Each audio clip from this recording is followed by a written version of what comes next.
আজকের 2 মিনিট টুয়েসডেতে আমরা দেখব কিভাবে এবং কোথা থেকে আপনি ব্যবহার করতে পারবেন the magic brush tool.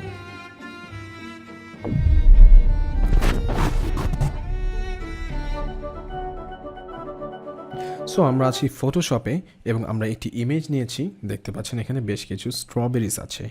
So আমরা ম্যাজিক ব্রাশ টুল অ্যাপ্লাই করব এই ইমেজের উপরে। So it's not actually a magic brush, এই টুলটাকে বলা হয় অ্যাকচুয়ালি কালার রিপ্লেসমেন্ট টুল, কিন্তু আপনি এটা কি পাবেন ব্রাশ টুলের গ্রুপের মধ্যে। এখানে দেখবেন ব্রাশের নিচে কালার রিপ্লেসমেন্ট টুল নামে একটি ব্রাশের আইকন আছে, যেটা শর্টকাট হচ্ছে বি। সো আমরা যদি কালার এই রিপ্লেসমেন্ট টুলটি নেই, দেন এখানে অনেকগুলো অপশানস আছে। আপনি চাইলে কালার এফেক্ট করতে পারবেন, হিউজ, স্যাচুরেশন, লুমিনাসিটি এফেক্ট করতে পারবেন, দেন আপনি কন্টিনিউয়াস ইউজ করতে পারবেন অথবা এজেস ইউজ করতে পারবেন, দেন দেয়ারস টলারেন্স লেভেল এবং কালার পিকার মেথডস, এগুলো আছে। সো আমরা ওখানে ডিটেলসে যাচ্ছি না। সো ফর এক্সাম্পল আমরা নিয়েছি একটি pink colour. We want to change the colour of our strawberry into pink. So just simply আমাদের ম্যাজিক ব্রাশ দিয়ে কালার রিপ্লেসমেন্ট টুল দিয়ে পেইন্ট করে দিলেই কালার কিন্তু চেঞ্জ হয়ে যাবে।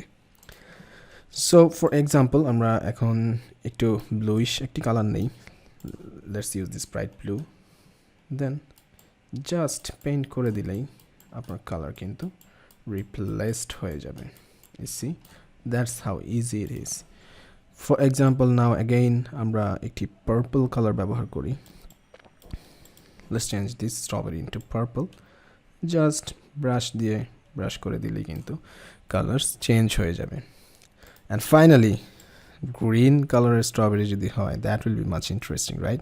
So আমরা নিচে একটি green color, then similarly আমরা green দিয়ে পেইন্ট করে দিলেও কিন্তু আমাদের কালারগুলো চেঞ্জ হয়ে যাবে। So that is 2 minute for today, এবং আজকে আমরা দেখলাম কিভাবে আপনি কালার রিপ্লেসমেন্ট টুল ব্রাশ ব্যবহার করে আপনি যে কোনো কিছু কালার চেঞ্জ করতে পারবেন আপনার ফোরগ্রাউন্ড কালারে। সো আজ এই পর্যন্তই, দেখা হবে পরবর্তী ভিডিওতে। Make sure to give us a thumbs up and subscribe to this channel for more awesome tutorial tips and tricks. দেখা হবে পরবর্তী ভিডিওতে ইনশাআল্লাহ।